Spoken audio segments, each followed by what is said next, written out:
மாலை வணக்கம். இப்பொழுது நாம் book 1 the book of beginnings சாவித்திரியில canto 3 the yoga of the king, the yoga of the souls release பார்த்து கொண்டிருக்கின்றோம். நீண்ட இடைவெளிக்கு பிறகு சில தவிர்க்க முடியாத காரணங்களினால் இடையில் நம்மால் சந்திக்க முடியவில்லை. கடைசியாக நாம் இந்த கேண்டோ 3 பார்த்து கொண்டிருந்தோம். அதில் இந்த கேண்டோல என்ன ஒரு ஸ்பெஷாலிட்டி அப்படின்னா, ஸ்ரீ அரபிந்தோ அஸ்வபதியினுடைய யோகத்தை 3 பகுதிகளாக பிரிக்கின்றார். ஃபர்ஸ்ட் பார்ட் அவருடைய அஸ்வபதியினுடைய தனிப்பட்ட முறையில் தனிப்பட்ட மற்றும் ஆன்மீக வளர்ச்சி, ஒரு சைக்கோ ஸ்பிரிச்சுவல் ரியலைசேஷன் அவருடையது. இது ஒரு ஃபர்ஸ்ட் பார்ட். செகண்ட் பார்ட் என்ன அப்படின்னா, நெக்ஸ்ட் ஃபேஸ் அடுத்த கட்டம் உணர்வு நிலையில அவர் உயர்கின்றார். Ascension on the ladder of consciousness. உணர்வு நிலையில் உயர்கின்றார். எந்த ஒரு தகுதியில் அவர் உயர்கின்றார் என்றார், இந்த மனித குலத்தின் பிரதிநிதியாக அந்த உணர்வு நிலையில் உயர்கின்றார். ஸோ ஃபர்ஸ்ட் பார்ட் இண்டிவிஜுவல், தனிப்பட்ட முறையில் அவருக்கு ஏற்பட்டக்கூடிய ஒரு வளர்ச்சி. இரண்டாவது, ஒட்டுமொத்த மனித குலத்திற்காக, மனித குலத்தின் பிரதிநிதியாக அவர் அந்த உணர்வு நிலையினுடைய படிக்கட்டுகளில் உயிரை ஏறுகின்றார். இது செகண்ட் ஸ்டெப். தேர்ட் ஸ்டெப் என்ன அப்படின்னா, சிகரத்தை எட்டுகின்றார், அந்த சாதனையை புரிகின்றார். இந்த சாதனையின் மூலம் அவர் திருப்தி அடைந்தாரா என்றால் இல்லை. பொதுவா என்ன ஆயிடும், இந்த முதல் கட்டத்திலேயே நிறைய பேர் திருப்தி அடைந்து அதே நின்று விடுவார்கள், தன்னளவிலே நிறுத்தி கொண்டு விடுவார்கள். ஆனா இந்த இரண்டாவது கட்டத்துல மனித குலத்திற்காக ஒட்டுமொத்த மனித குலத்தை உணர்வு நிலையையும் சேர்த்து கொண்ட ஒரு உயர்கின்றார். இது இரண்டாவது கட்டம். அதிலேயும் அவர் உச்சகட்டத்தை எட்டுகின்றார். ஆனால் அதனுடன் அவர் திருப்தி அடையவில்லை. என்ன செய்கின்றார், அந்த உயர் உணர்வு தளத்தில் உள்ள அந்த அனைத்து சக்திகளையும் புவி வாழ்விற்கு ஒரு புதிய சிருஷ்டியை தோற்றுவிப்பதற்காக கீழே கொணர்கின்றார். இது மூன்றாவது கட்டம். இந்த கேண்டோல இது பார்த்தோம், எப்படி நம்ம சாவித்திரி படிக்கும் பொழுது எப்பொழுதுமே பகவானினுடைய யோகம் தான் இது, பகவானினுடைய யோகிக் பயோகிராபி, புறவாழ்வை பற்றி நமக்கு நன்றாக தெரியும். ஆனால் அவர் உள்ளுக்குள்ள என்ன ஆன்மீக அனுபவங்கள் ஏற்பட்டன என்பதுதான் சாவித்திரி. சாவித்திரியினுடைய மகாகாவியத்தினுடைய அது அந்த பாத்திரங்கள் எல்லாம் வெறும் குறியீடுகள் தான். அது ரொம்ப ரொம்ப ரொம்ப மேம்போக்காக இருக்கக்கூடிய குறியீடுகள். உள்ளே ஆழமாக சென்றால் பகவானினுடைய நேரடியா பகவான் மற்றும் அன்னையினுடைய ஆன்மீக அனுபவங்கள், இது பகவானினுடைய அனுபவங்கள், இது அன்னையினுடைய சாவித்திரி என்பது அன்னையினுடைய அனுபவங்கள் பிரிக்க முடியாது. ஏன்னா ரெண்டு பேரும் ஒரே கான்சியஸ்னஸ் தான். அன்னையே குறிப்பிட்டுள்ளார்கள், அன்னைக்கு ஏற்பட்ட அனுபவங்கள் தான் உடனடியாக அடுத்த நாளில் வரிகளாக, சாவித்திரி வரிகளாக பகவான் வரித்தார் என்று அன்னையே குறிப்பிடுகின்றார். ஏன்னா அதனால இந்த ரெண்டு பேருடைய யோகத்தினுடைய ஒரு பதிவு தான் சாவித்திரி. அதை நம்ம தெளிவா புரிஞ்சுக்கணும். பகவான் அந்த தனிப்பட்ட நிலையில் ஒரு உயர் ஆன்மீக சித்தியை எட்டியது, அப்புறம் மேலே அந்த அதிமானச உணர்வு நிலைக்கு உயர்ந்தது, பின்பு அந்த சக்தியை கீழே குறைந்தது. இதை இப்படித்தான் நம்ம பார்க்கணும் என்னைக்குமே. அப்பதான் நம்மளால ரிலேட் பண்ணிக்க முடியும். இது ஒரு ஃபிக்ஷனல் கேரக்டரோ அப்படியோ கிடையாது, இது ரியல். கடைசியாக என்ன வரிகளை பார்த்தோம் அப்படின்னா, அதுல இருந்து தொடரலாம் நம்ம. பேஜ் 22 லைன்ஸ் 16 and 18ல கடைசியாக 3 வரிகளை நம்ம பார்த்தோம். affiliated to cosmic space and time and paying here God's debt to earth and man, a greater sonship was his divine right அப்படின்னு பார்த்தோம். ஏன்னா அஸ்வபதி வந்து ஒரு உயர் உலகங்களிலிருந்து இங்கு புவியில் அவதரித்த ஒருவர். அவர் வந்து காலம் இடம் இவை இரண்டுக்கும் அப்பாற்பட்ட ஒரு தளத்திலிருந்து காலத்திற்கும் இடத்திற்கும் உட்பட்ட தளமான இந்த பிரபஞ்சத்தில் அவர் தன்னை பணித்துக் கொள்கின்றார். விரும்பியே இது செய்கின்றார். உலகத்தில் பார்த்தோம் அப்படின்னா அந்த உலகம் வந்து இறைவனுடைய வெளிப்பாடு என்பதுதான் நமக்கு தெரியும். The world is a manifestation of the divine. அப்படி இருக்கும்போது எதனால இந்த உலகத்துல வந்து துன்பம் இருக்கின்றது, வலி இருக்கின்றது, வேதனை இருக்கின்றது? இதில் மனிதன் துன்பத்தில் உழன்று கொண்டு இருக்கின்றான். இதற்கு யார் பொறுப்பு? கடவுளை நாம் பொறுப்பேற்க சொல்லலாமா என்றால் அதுதான் பொதுவாக எல்லோரும் கூறுவது கடவுளை குற்றம் சாற்றுவது என்பது. ஆனால் இதில் என்ன பகவான் என்ன கூறுகின்றார்? பகவானினுடைய கருத்தை இங்க புரிந்து கொள்ளணும். பகவான் என்ன கூறுகின்றார்? நாம் துன்பப்படும் பொழுது இந்த புவியும் துன்பத்தை அனுபவிக்கின்றது. இந்த புவி துன்பத்தை அனுபவிப்பதன் மூலம் அந்த பரம்பொருள் தான் அந்த துன்பத்தையும் அனுபவிக்கின்றது. ஏன்னா இந்த பரம்பொருள் வேறு, இந்த உலகம் வேறு, நாம் வேறு என்கின்ற பிரிவினையே கிடையாது. ரியல்ல பார்த்தோம் அப்படின்னா 2 பேரும் ஒண்ணுதான். அனைத்திலும் உள்ளதுதான் அந்த பரம்பொருள். அதனால் அந்த துன்பத்தினுடைய பெரும்பகுதியை யார் தாங்கிக் கொள்கின்றார்கள் என்றால் அந்த பரம்பொருள் தான் தாங்கிக் கொள்கின்றது. இதுதான் பகவானினுடைய கருத்து. நாம் வந்து இந்த உலகத்தினுடைய துன்பத்தையும் அந்த இறைவனையும் நம்ம பிரித்து பார்க்க முடியாது. இறைவனை அந்நியனாக பார்க்க கூடாது.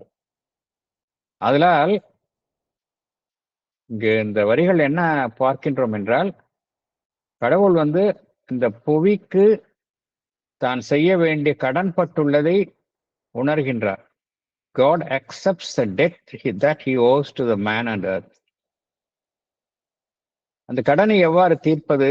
அதற்காகத்தான் அவர் தன்னுடைய வெளிப்பாடான அவதாரங்களை இந்த புவிக்கு அனுப்புகின்றார். அவதாரங்கள் எல்லோருமே வந்து மனிதர்களுடன் சேர்ந்து இந்த துன்பத்தை அனுபவத்தை ஆக வேண்டும். அதன் மூலம் அந்த மனிதனை துன்பத்தில் இருந்து விடுபட செய்ய வேண்டும். சோ அஸ்வபதி வந்து இங்க என்ன செய்கின்றார்? அந்த பரம்பொருளினுடைய இறைவனுடைய கடனை திருப்பி அடைப்பதற்காகத்தான் அவர் புவியில் அவதரித்துள்ளார். சோ இந்த ஒரு கடமையை செய்வதற்காகத்தான் அவருடைய வாழ்வினுடைய ஒவ்வொரு தருணமும் இங்கு கழிகின்றது. அவர் வந்து என்னதான் காலத்திற்கும் இடத்திற்கும் உட்பட்ட ஒரு நிலைக்கு தன்னை உடன்படுத்தி கொண்டாலும் மனிதனுடைய வாழ்வு, வலி, வேதனை அனைத்தையும் அவர் பகிர்ந்து கொண்டாலும் அவர் உண்மையிலேயே யார் என்றால் இந்த பரம்பொருளினுடைய மைந்தர், son of God by divine right. அவர் வந்து இந்த சட உலகை சார்ந்த ஒரு பிறவி கிடையாது. He came direct from the divine. இதை குறிப்பிடும் வண்ணம் தான் இந்த வரிகளை பகவான் வரித்துள்ளார். Affiliated to cosmic space and time and paying here God's debt to earth and man, a greater sonship was his divine right என்று பகவான் இந்த வரிகளை வரித்துள்ளார். இப்போ நம்ம மேற்கொண்டு தொடரலாம். பேஜ் 22 லைன்ஸ் 19 and 20 இந்த 2 வரிகளை பார்க்கலாம். Although consenting to mortal ignorance, his knowledge shared the light ineffable. ஒரிஜினலா பார்த்தோம் அப்படின்னா அஸ்வபதி வந்து ஒரு இறை அவதாரம்.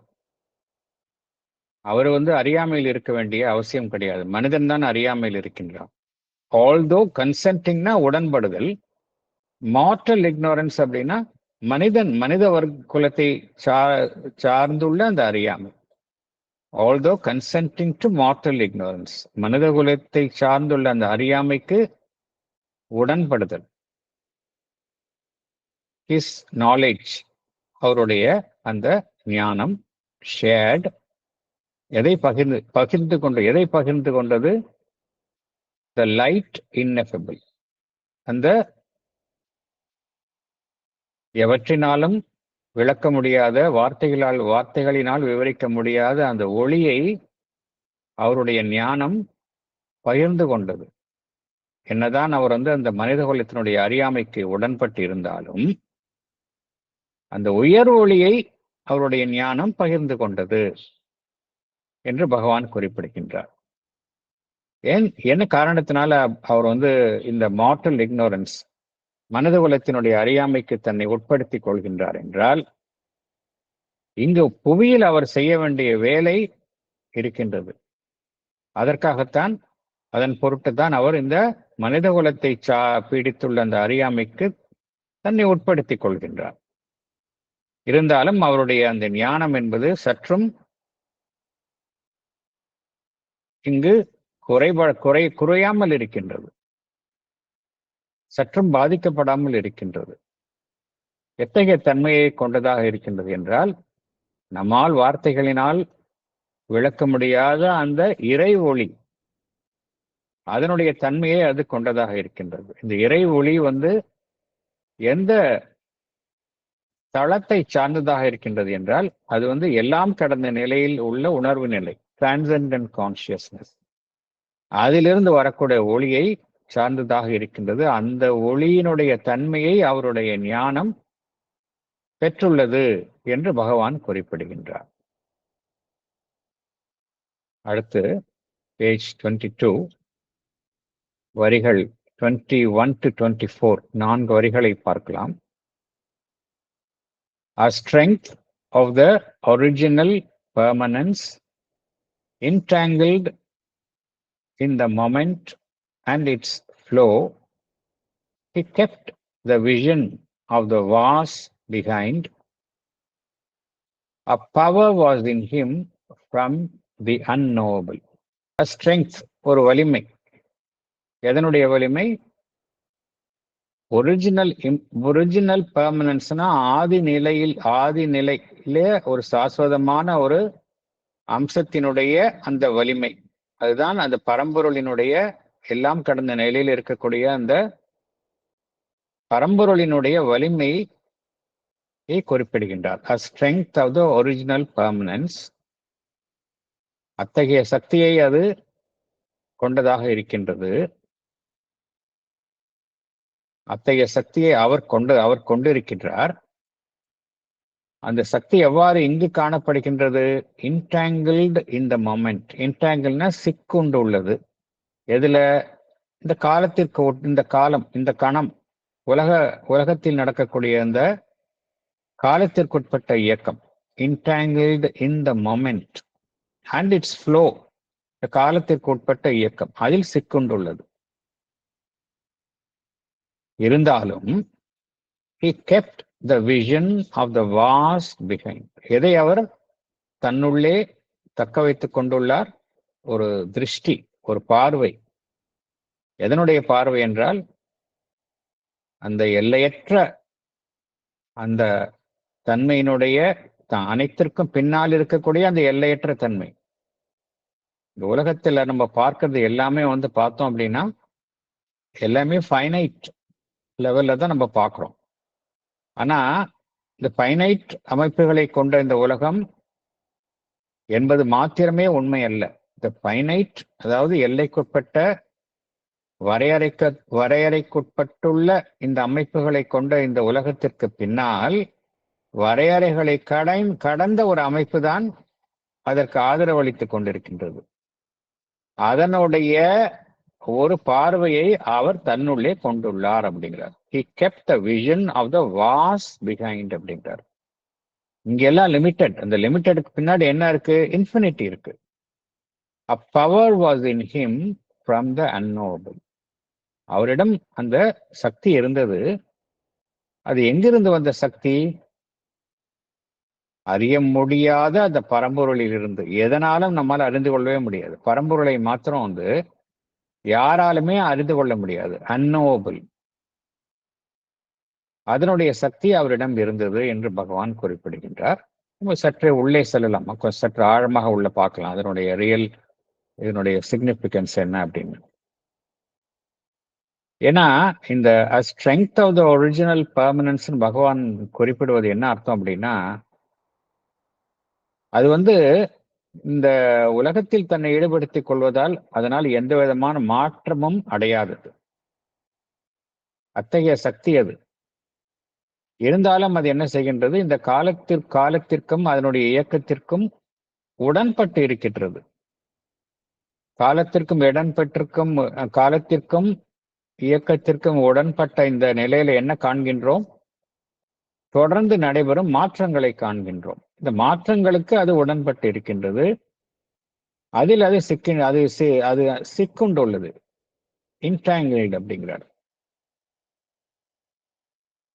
ஏன்னா அஸ்வபதி வந்து நம்ம பார்த்தோம், அந்த வார்த்தைக்கே வந்து பகவான் வந்து லார்ட் ஆஃப் த ஹார்சஸ் என்று பகவான் சங்கேதமாக குறிப்பிட்டிருந்ததை நாம் பார்த்தோம். இந்த அஸ்வபதி வந்து ஒரு சக்தி, ஒரு வலிமை மிக்க சக்தி. அந்த சக்தி வந்து அதனுடைய மூலம் எங்க இருக்கின்றது என்றால் ஒரிஜினல் பெர்மனன்ஸ். ஒரிஜினல் பெர்மனன்ஸ் என்ன அர்த்தம்? சாஸ்வதமாக இருக்கக்கூடிய அந்த பரம்பொருள். இந்த உலகம் என்பது எல்லாமே மாற்றங்களை கொண்ட நிலையற்ற தன்மையை கொண்டதாக இருக்கின்றது. ஆனால் இந்த பரம்பொருள் வந்து சாஸ்வதமானது, பெர்மனன்ஸ். அதனுடைய சக்தியை அவர் கொண்டிருக்கின்றார்.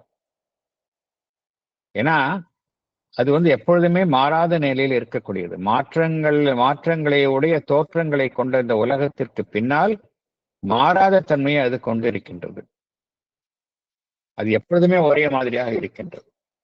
அதிலிருந்து தான் அவருடைய வலிமை வந்தது. இருந்தாலும் அவர் வந்து இந்த காலத்திற்கு உட்பட்ட அந்த சூழலில் அவர் சிக்குண்டு இருந்தாலும் அவருடைய அகமுக பார்வை எங்க இருக்கு அப்படின்னா, அந்த விஷன் அப்படின்னா எப்பொழுதுமே அந்த இன்னர் விஷன் தான். விஷன் அப்படிங்கிறது நம்ம பிசிக்கல் விஷனை சொல்லல. இந்த இன்னர் விஷன், அவருடைய இன்னர் விஷன் எங்க இருக்கு அப்படின்னா, எப்பொழுதுமே விஷன் அப்படிங்கிற வார்த்தைக்கு இன்னர் விஷன் தான். ஸ்பிரிச்சுவலா அதுதான் மீனிங். டிக்ஷனரி மீனிங்ல பார்வை அப்படிங்கிறோம். பட் இங்க ஸ்பிரிச்சுவலா விஷன் அப்படின்னால அகமுகமாக கிட்டக்கூடிய தரிசனங்கள், அதுதான் அர்த்தம் அதுக்கு. அது எங்க இருக்கு அப்படின்னா பியாண்ட் ஸ்பேஸ் அண்ட் டைம் இருக்கு. அவருடைய விஷன் வந்து பியாண்ட் ஸ்பேஸ் அண்ட் டைம். இருந்தாலும் அவர் வந்து இந்த காலத்திற்கு உட்பட்ட அந்த இயக்கத்தில் தன்னை இழந்து விடுவது இல்லை. ஏன்னா அவர் வந்து தன்னுடன் எத்தகைய சக்தியை கொண்டு வந்துள்ளார் என்றால், அந்த ஒரு அறிய முடியாத இறை மெய்மையினுடைய சக்தியை அவர் தன்னுடன் கொணர்ந்துள்ளார். அது எத்தகைய பரம்பொருளுடைய தன்மை எவ்வாறு பகவான் விளக்குகின்றார்? அன்னோபிள் அப்படிங்கிறார்.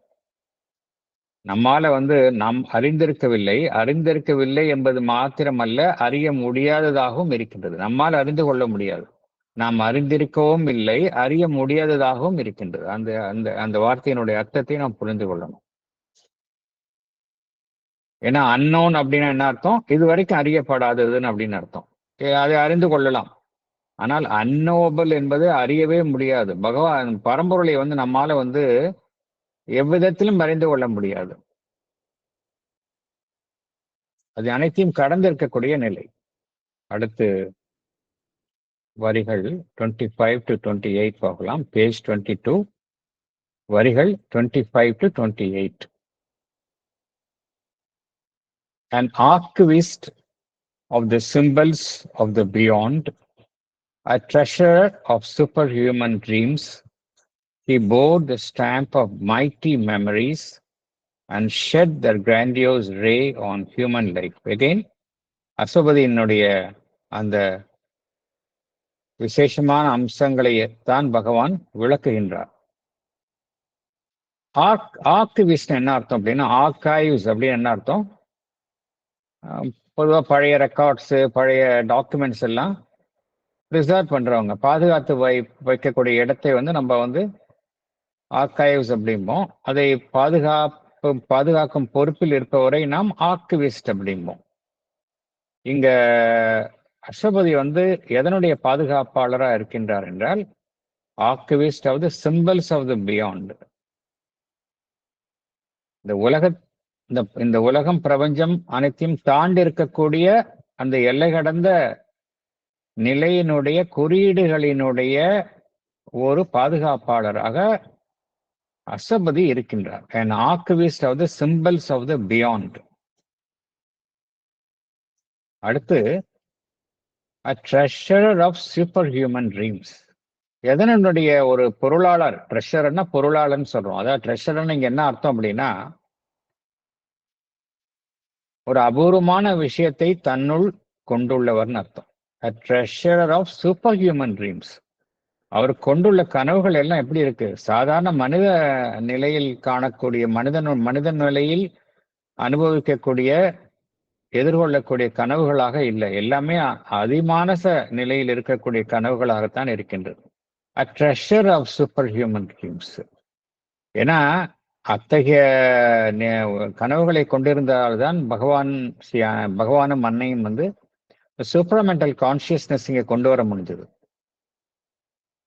இந்த வரிகள்லாம் ஒவ்வொரு வரியும் வந்து பகவானுக்குத்தான் பொருந்தும். a treasure of superhuman dreams.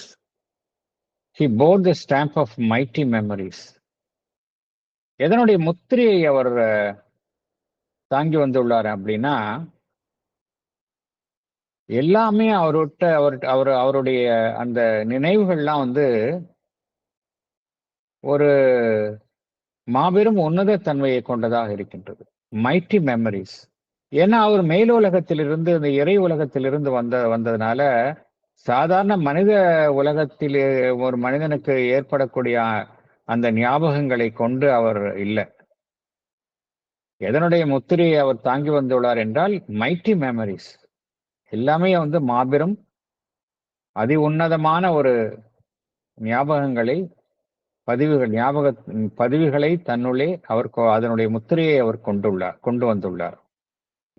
கனவுகள்லாம் வந்து அதிமானச நிலையில் உள்ள கனவுகள், சூப்பர் ஹியூமன் ட்ரீம்ஸ்.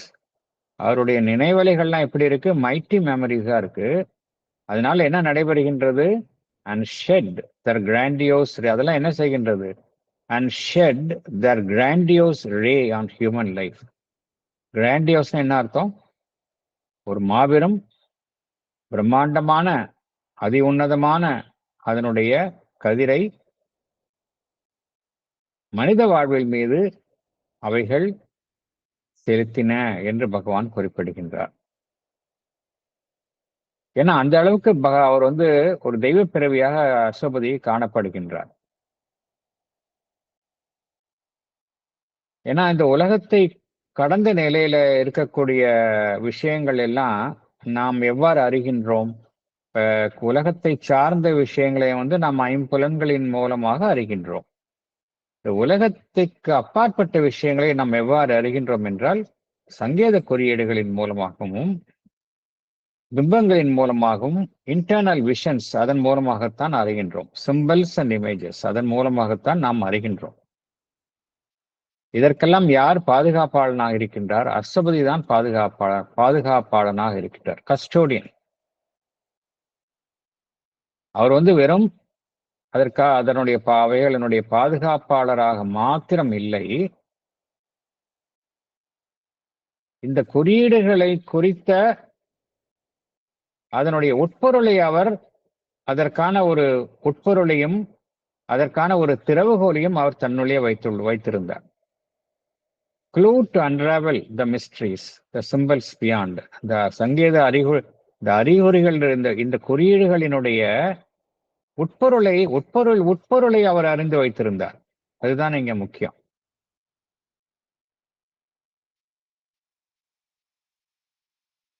அவர் வந்து எல்லாமே வந்து இந்த உலகத்திற்கு அப்பாற்பட்ட குறியீடுகளினுடைய ஒரு பாதுகாவலனாக இருக்கின்றார்.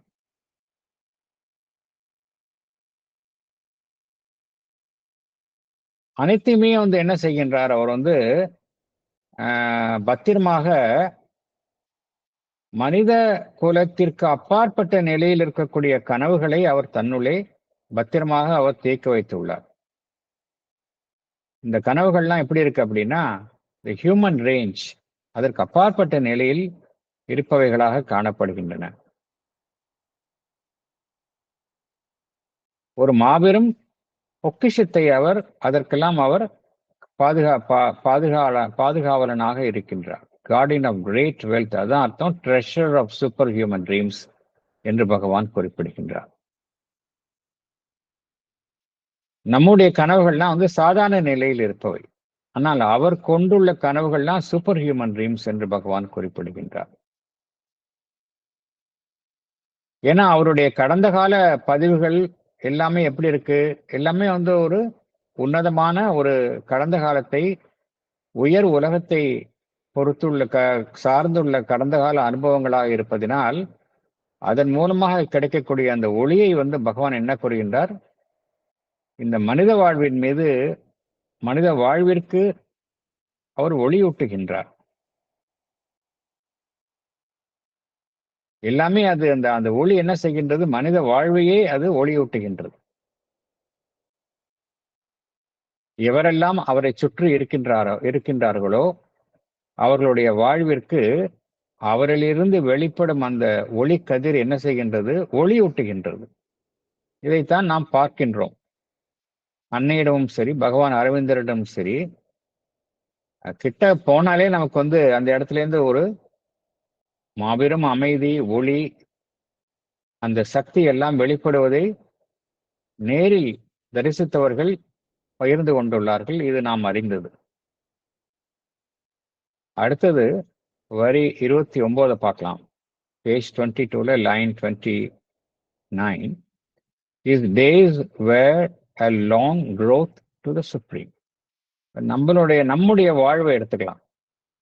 His days were அவருடைய நாட்கள் long growth to the supreme, ஒரு இடைவிடாத ஒரு வளர்ச்சியாக இருக்கின்றது அவருடைய நாட்கள். எதனை நோக்கிய வளர்ச்சியாக இருக்கின்றது என்றால் அந்த பரம்பொருள், த சுப்ரீம், அதை நோக்கிய வளர்ச்சியாக தான் அவருடைய நாட்கள் இருக்கின்றன. மனித வாழ்வை எடுத்துக்கொண்டால் அவ்வாறு சொல்ல முடியாது. மனித வாழ்வுல பார்த்தோம் அப்படின்னா நம்முடைய அன்றாட தேவைகள், நம்மளுடைய ஆசைகள், ஆசாபாசங்கள், இதை சுற்றிதான் நம்முடைய வாழ்வு நாட்கள் கழிந்து கொண்டிருக்கின்றன. ஆனால் அவருடைய வாழ்வு எப்படின்னா, it is a long growth to the supreme. அது எப்படி இருக்கு, தொடர்ச்சியாக இருக்கின்றது, அன்இன்டரப்டடா இருக்கு. உன்னத அந்த பரம்பொருளை நோக்கியதாக இருக்கின்றது. சாதாரண மனிதனுடைய வாழ்வு எப்படி இருக்கு, கீழே போகுது மேலே வருது, கீழே போகுது, ஜிக்ஸாக்கா போயிட்டு இருக்கு. ஆனா அவருக்கு அப்படி கிடையாது, ஒரே straight path to the supreme, அப்படிதான் போயிட்டு இருக்கு. ஒவ்வொரு நாளும் வந்து அவரை வந்து அந்த பரம்பொருளுக்கு அருகாமையில் அவரை கொண்டு சென்ற வண்ணம் இருக்கின்றது. அதாவது மனித குலத்திற்கே அவர் ஒரு பிரதிநிதியாக செயல்படுகின்றார் இதுல. அடுத்தது பேஜ் 22 and 23, ரெண்டு பக்கத்திலையும் வருது. வரிகள் 3 வரிகள், 30லேருந்து 32 வரைக்கும், 30 to 32. A skyward being nourishing its roots on sustenance from occult spiritual founts climbed through white rays to meet an unseen sun. A skyward being என்ன அர்த்தம், மேல் நோக்கி ஜீவன். அவருடைய வளர்ச்சியை எப்படி இருக்குன்னா மேல் நோக்கி தான் இருக்கு. ஸ்கைவர்ட் பீயிங்கா இருக்காரு அவரு. அவருடைய வேர்கள் வந்து எதனால் போஷிக்கப்படுகின்றன, நரிஷிங் இட்ஸ் ரூட்ஸ், எதனில் இருந்து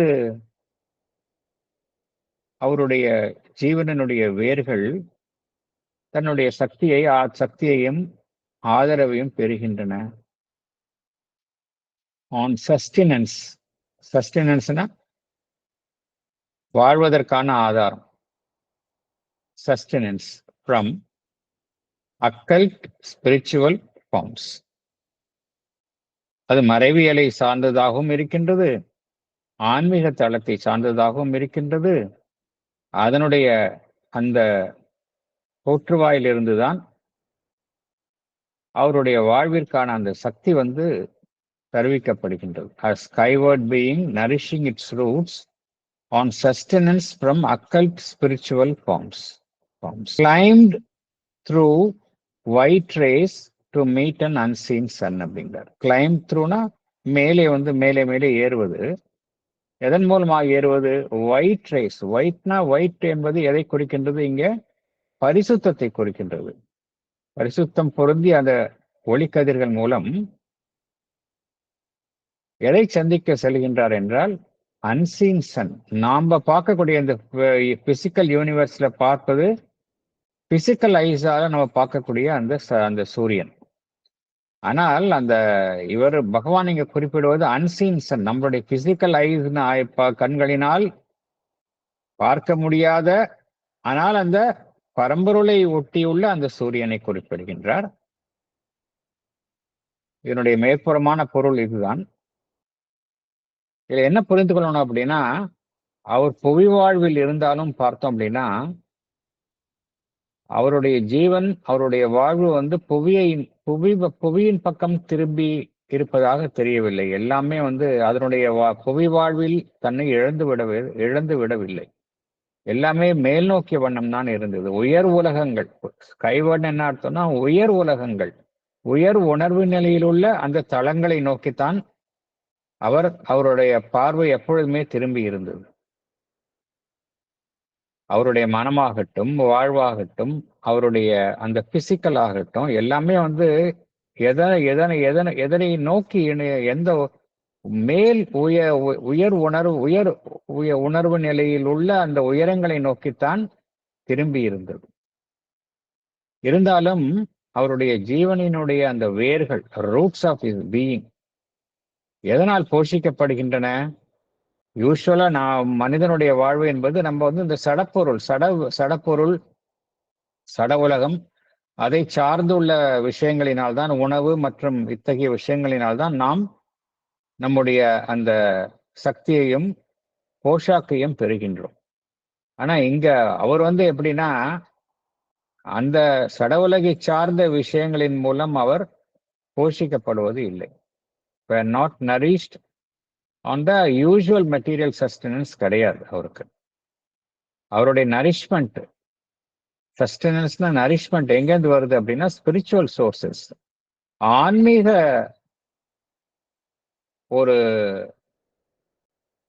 ஆன்மீகம் சார்ந்த ஆன்மீக தளங்களில் இருந்து அவருக்கு வந்து அந்த நரிஷ்மெண்ட், அந்த ஊட்டம் வந்து அவருக்கு அங்கிருந்து கிடைக்கின்றது. மனிதனுக்குத்தான் வந்து சாதாரண மனிதனுக்குத்தான் இந்த சட உலகை சார்ந்த விஷயங்களிலிருந்து அவன் தன்னுடைய ஊட்டத்தை அவன் பெறுகின்றான். ஆனால் அஷ்டபதி பார்த்தோம் அப்படின்னா ஸ்பிரிச்சுவல் சோர்சஸ், மூலங்கள்லாம் ஆன்மீக தளத்தை சார்ந்ததாக இருக்கின்றது. அங்கிருந்துதான் அவர் தன்னுடைய ஊட்டத்தை பெறுகின்றார். இதை நம்ம வந்து பார்த்தோம் அப்படின்னா அவரு எப்படி வந்து மரங்கள் தாவரங்கள்லாம் மேல் நோக்கி வளர்கின்றதோ அதே போலத்தான் அஷ்டபதியினுடைய வாழ்வும் அந்த மேலுலகங்களை நோக்கித்தான் இருந்தது. எல்லாமே அந்த உயர் உணர்வு நிலையில இருக்கக்கூடிய தளங்களை நோக்கித்தான் இருந்தது. இங்க பகவான் வந்து 2 அட்ஜெக்டிவ்ஸ் யூஸ் பண்றதை பார்க்கணும். 2வது லைன்ல on sustenance from occult spiritual founts அப்படிங்கிறார். ஏன் அக்கல்ட் ஸ்பிரிச்சுவல் ஃபவுண்ட்ஸ் அப்படின்னு சொல்லணும் அதுல அப்படிங்கிறத நம்ம கொஞ்சம் சிந்திக்கலாம்.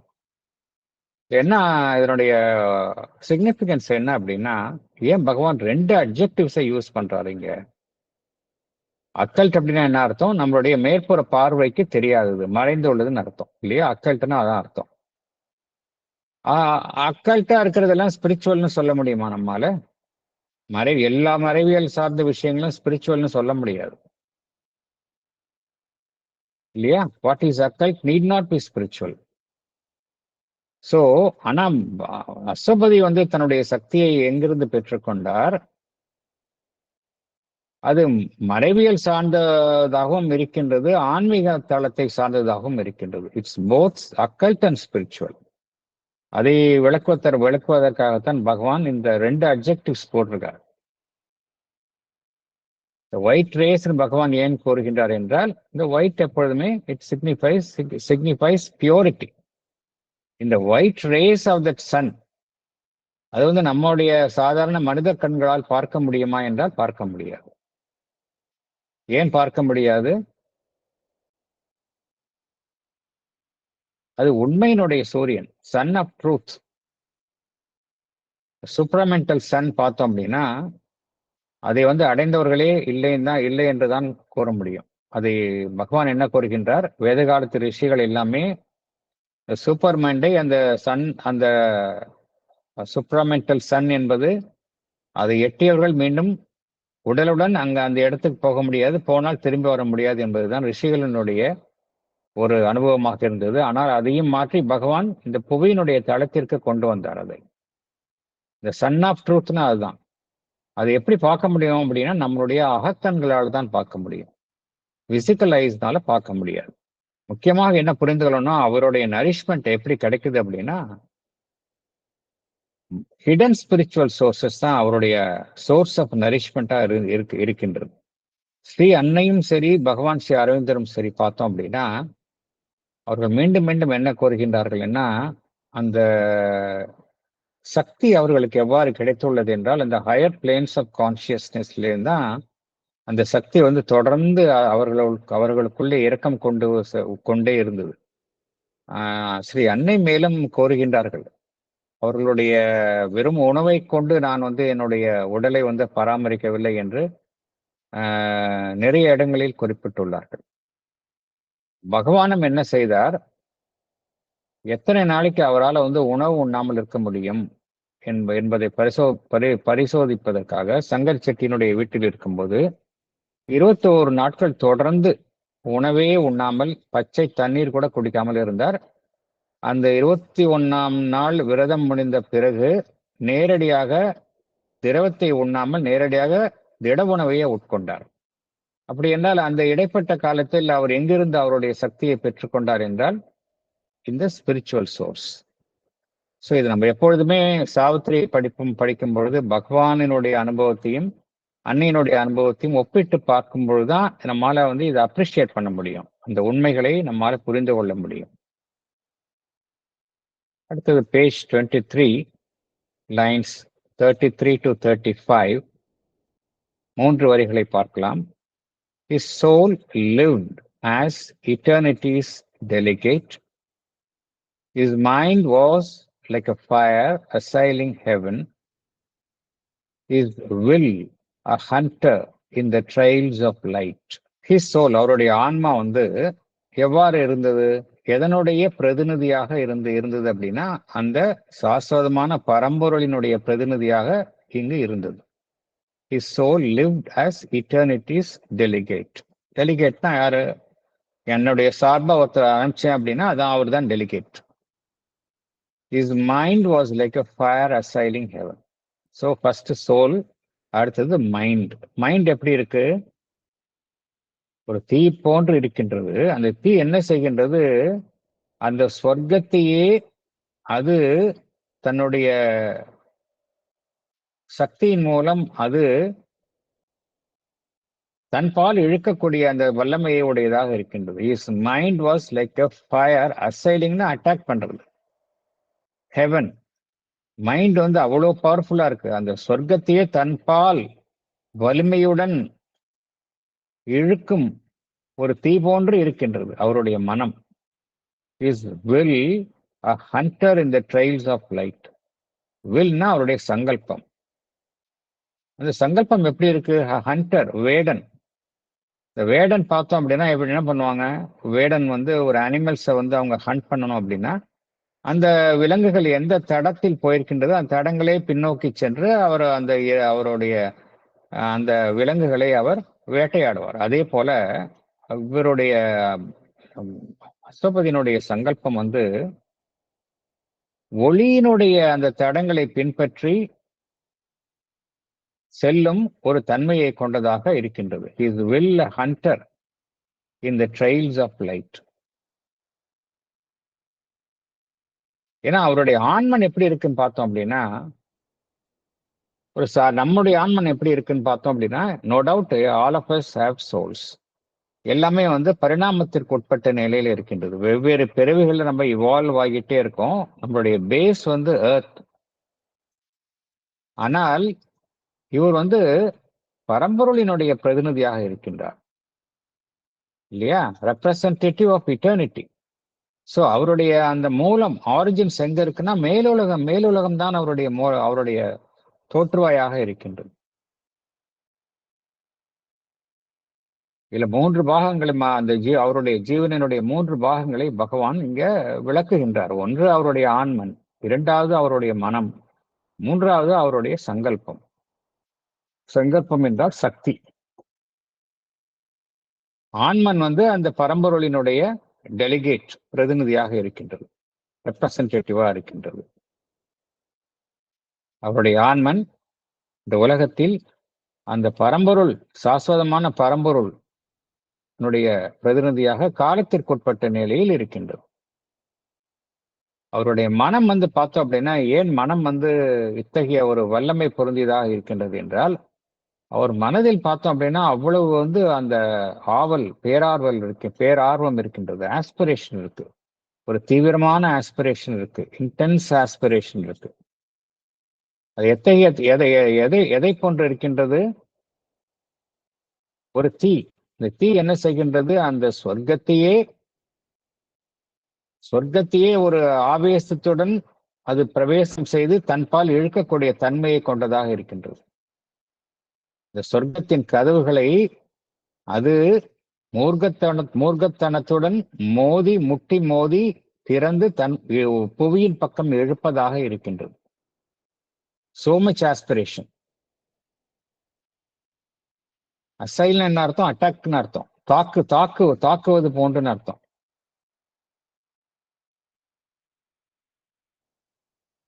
என்ன அர்த்தம்னா ஹையர் லெவல் ஆஃப் கான்சியஸ்னஸ், அதை வந்து ஒரு வலிமையுடன் தன் வசம் இழுப்பதாகத்தான் அவருடைய மனம் வந்து ஒரு பேரார்வத்துடன் இருக்கின்றது.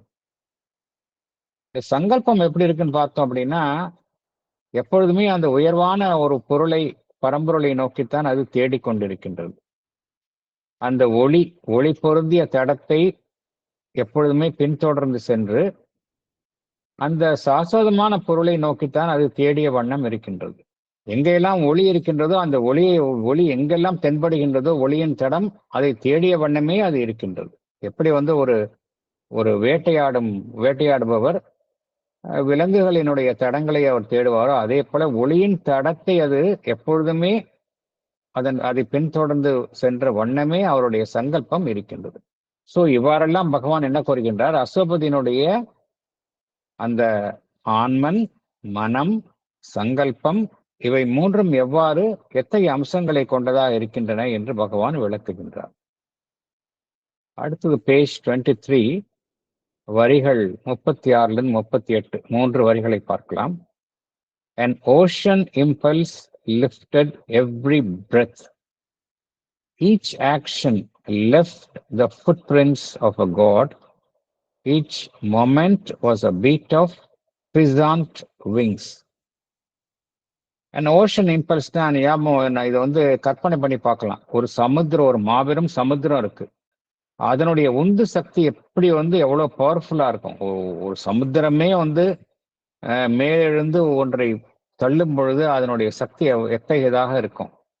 அத்தகைய சக்தியை அவருடைய ஒவ்வொரு மூச்சும் கொண்டதாக இருக்கின்றது. An ocean impulse, அவருடைய லைஃப் ஃபோர்ஸ் சொல்றார். பிரெத்னா அவருடைய life force. An ocean impulse lifted every breath. அவருடைய ஒவ்வொரு செயலும் வந்து எந்த பதிவை உண்டாக்கின அப்படின்னா, எதனுடைய காலடியை பதித்தன என்றால் அந்த கடவுளினுடைய காலடிகளை பதித்தன அப்படிங்கிற ஒவ்வொரு செயலும் மனித செயலை கொண்டதாக இல்லை, எல்லாமே வந்து அந்த கடவுளினுடைய செயலை ஒட்டியதாக இருக்கின்றது அப்படிங்கிறார். Each action left the footprints of God அப்படிங்கிறார். ஃபுட் பிரிண்ட்ஸ்னா அந்த ஒரு முத்திரையை பதிவை கொண்டதாக இருக்கின்றது என்று பகவான் குறிப்பிடுகின்றார். Each moment was a beat of pheasant wings. Each moment ஒவ்வொரு கணமும் எதனுடைய ஒரு துடிப்பை போல இருந்தது? பிஸ்ஸாண்ட் அப்படின்னா என்ன அர்த்தம் அப்படின்னா மாபெரும் சக்தியுடைய, வலிமையுடைய அப்படின்னு அர்த்தம்.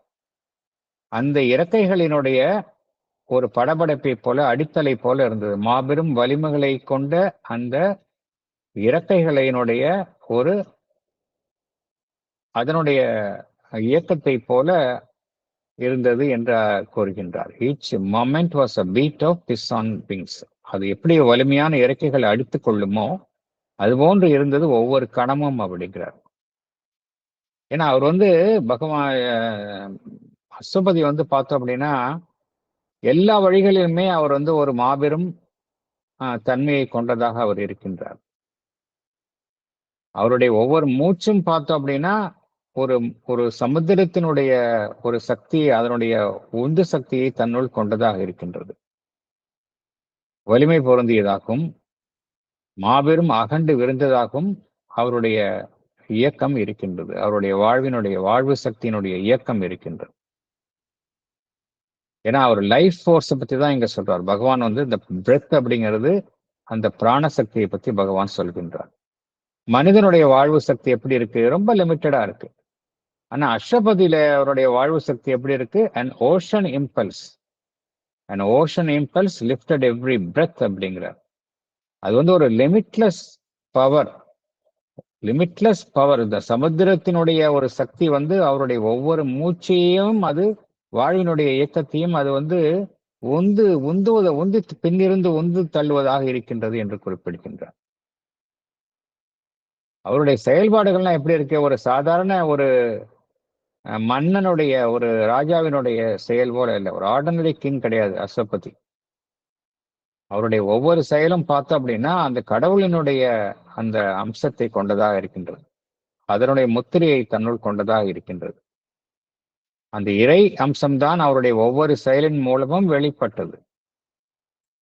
நாம் செய்யக்கூடிய செயல்கள் எல்லாம் பார்த்தோம் அப்படின்னா எல்லாமே இன்சிக்னிபிகண்டா தான் நம்ம எல்லாம் செயல்படுகின்றோம். வாழ்வில் வந்து நம்முடைய பெரும்பாலான செயல்கள் வந்து சாதாரண நிலையில் இருக்கக்கூடியவை, இன்சிக்னிபிகண்ட். அதனால ஏற்படும் விளைவுகள் எப்படி இருக்கு? உடனே மறைந்து விடுகின்றன.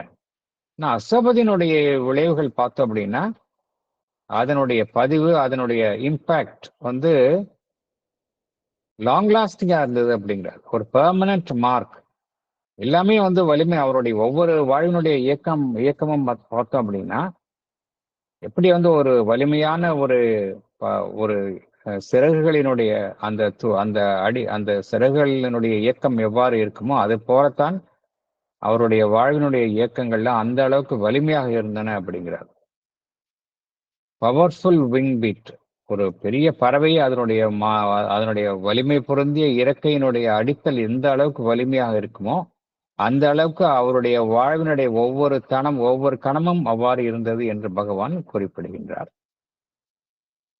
அடுத்தது பேஜ் 23, வரிகள் 39 41. 3 வரிகளை பார்க்கலாம். The little plot of our mortality, touched by this tenant from the heights, became a playground of the living infinite அப்படிங்கிறார். The little plot of our நம்ம லிட்டில் பிளாட்னா நம்ம இருக்கக்கூடிய இடம், ரொம்ப சின்ன இடம், மனித குலம் இருக்கக்கூடிய இந்த இடம். The little plot of our mortalityனா மனித குலம் வசிக்கக்கூடிய இந்த இடம், குறுகிய சின்ன இடம். Touched by this tenant. டெனன்ட்னா வசிப்பவர், வாடகைக்கு இருப்பாங்க. ஏன்னா அவர் பர்மனண்டா இருக்கக்கூடிய, அவர் பர்மனன்ட் நிரந்தர வாசி கிடையாது. அவருடைய நிரந்தரமான இருப்பிடம் மேலுலகம். இங்க வந்து ஒரு டெனண்டா தான் இருக்காரு ஒரு எர்த்ல. Touched by this tenant. அந்த டெனன்ட் எங்க வந்தவராக இருக்காரு? From the heights. மேலுலகங்களை சார்ந்தவராக இருக்கின்றார். அவரால் ஸ்பரிசிக்கப்பட்ட இந்த சின்ன இடம் வந்து எவ்வாறு மாறியது? became a playground of the living infinite. அந்த வாழும் எல்லையற்ற அம்சத்தை கொண்ட அந்த பரம்பொருளினுடைய ஒரு விளையாட்டு தடமாக மாறியது அப்படிங்கிறார். The little plot of our mortality, touched by this tenant from the heights, became a playground of the living infinite என்று பகவான் குறிப்பிடுகின்றார். ஏன் டெனன்டன் என்று குறிப்பிடுகின்றார் என்றால், அவர் வந்து ஒரு டெம்பரரி தான் அவருடைய அவருடைய தங்குதல் பார்த்தோம் அப்படின்னா, ஸ்டே வந்து it's very temporary stay, it's not a permanent stay. ஏன்னா அவர் இந்த உலகத்தை சார்ந்தவர் கிடையாது. அவருடைய வசிப்பிடம் எங்க இருக்கு? மேலுலகத்தில் இருக்கின்றது. அவர் வந்து அவருடைய தொடுகையினால் வந்து இந்த சின்ன இடம், மனிதர்கள் வாழும் இந்த சின்ன இடம் வந்து லிட்டில் பீஸ் ஆஃப் லேண்ட் வந்து எப்படி ஆகிவிட்டது? இந்த பரம்பொருள் விளையாடும் ஒரு விளையாட்டு தளமாக மாறிவிட்டது. Playground of the infinite அப்படிங்கிறார். இந்த பரம்பொருள் தான் அவர் மூலம் இங்கு தன்னுடைய லீலையை புரிகின்றது. அடுத்த 3 வரிகளை நாம் பார்க்கலாம். இவ்வாறெல்லாம் அசுபதை குறித்த பகவான் விவரித்துவிட்டு கடைசியாக என்ன கூறுகின்றார்? பேஜ் 23 வரிகள் 42லிருந்து 44. This bodily appearance is not all. The form deceives. The person is a mask. Hid deep in man, celestial powers can dwell அப்படிங்கிறார். ஸோ இப்படிலாம் பார்க்குறோம். இதுதானா அப்படின்னா இதுவும் கிடையாது. இதுக்கு மேலேயும் இருக்கு அப்படிங்கிறார். This bodily appearance is not all. இந்த உடல் மூலம் தோற்றமளிக்கும் இந்த அமைப்பு வந்து அது மாத்திரமே அல்ல. இது அனைத்தையும் அது இந்த வெறும் தோற்றம் ஒரு மனிதனுடைய முழு அம்சத்தையும் வெளிப்படுத்துவது இல்லை. This form deceives. இந்த உருவம் ஏமாற்றுகின்றது. The person is a mask. எவ்வாறு ஒரு மனிதன் வெளிப்புறத்தில் தோற்றம் அளிக்கின்றானோ அது வெறும் அவனுடைய முகமூடிதான். Hid deep in man. அந்த மனிதனுடைய ஆழத்தில் எது இருக்கின்றது? செலஸ்டியல் பவர்ஸ், மேலுலகத்தை சார்ந்த சக்திகள். அவனுடைய ஜீவனுடைய ஆழத்தில் அந்த மேலுலகத்தை சார்ந்த சக்திகள் இருக்கின்றன, இருக்க முடியும் என்று பகவான் குறிப்பிடுகின்றார். நம்ம பார்த்து உலகத்தில் பார்க்கக்கூடிய அந்த பிசிக்கல் அப்பியரன்ஸ்ல பார்க்கக்கூடியது எதுவுமே வந்து அதுதான், அது வந்து வெறும் டிப் ஆஃப் த ஐஸ்பர்க் தான். நிறைய விஷயங்கள் நம்ம பார்க்கறதே கிடையாது. பிசிக்கல் அப்பியரன்ஸ் வந்து ஒரு எக்ஸ்டர்னல் சைட் தான். நிறைய விஷயம் எங்க இருக்குன்னா ஒரு மனிதனுடைய உள்ஜீவன்ல தான் இருக்கு. பகவான் லைஃப் டிவைன்ல என்ன சொல்றாரு அப்படின்னா, ஒரு மனிதனுடைய சர்ஃபேஸ்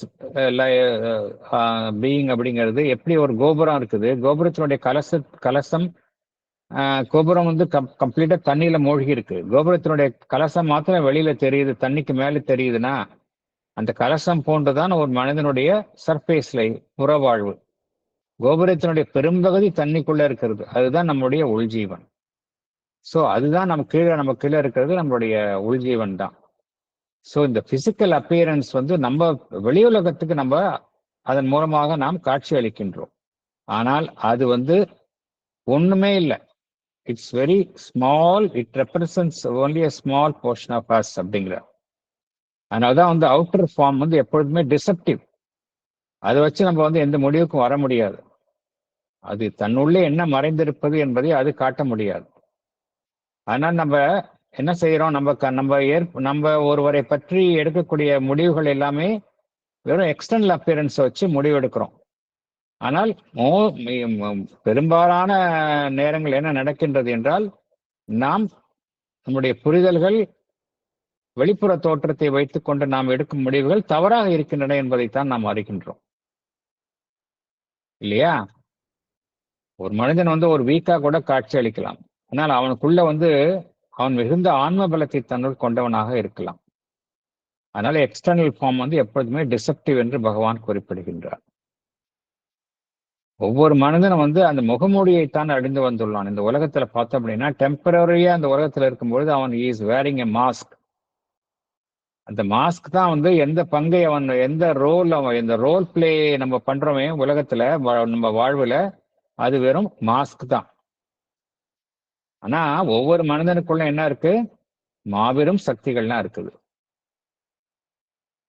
நம்ம அந்த சக்தியை வந்து நாம் வசப்படுத்துவதில்லை, அதை தொட்டு கூட பார்ப்பது கிடையாது. ஆனா அவ்வளவு சக்திகள் நம்முள்ளேயே இருக்கின்றன, நாம் அறிவது இல்லை. இந்த சக்திகள்லாம் எத்தகைய தன்மையை கொண்டதாக இருக்கின்றது என்றால், எல்லாமே மேலுலகத்தை சார்ந்த உயர் சக்திகள் தான் அவை. எல்லாமே செலஸ்டியல் பவர்ஸ் என்று பகவான் குறிப்பிடுகின்றார். சோ இதுல என்ன புரிந்து கொள்றோம் அப்படின்னா, ஒவ்வொரு மனிதனுக்குள்ளேயும் இந்த சக்திகள்லாம் இருக்கின்றன. த பவர்ஸ் வித்தின் அப்படின்னு ஏஎஸ் தலால் கூட ஒரு புக் போட்டிருக்காரு. மேற்புறத்தில் இருக்கக்கூடிய அமைப்புகளை வைத்துக்கொண்டு நாம் எந்த முடிவுக்கும் வர முடியாது. பொதுவான ஒரு கருத்தை பகவான் இங்கே கூறுகின்றார். நாம் இத்துடன் இந்த செஷனை முடித்துக் கொள்ளலாம்.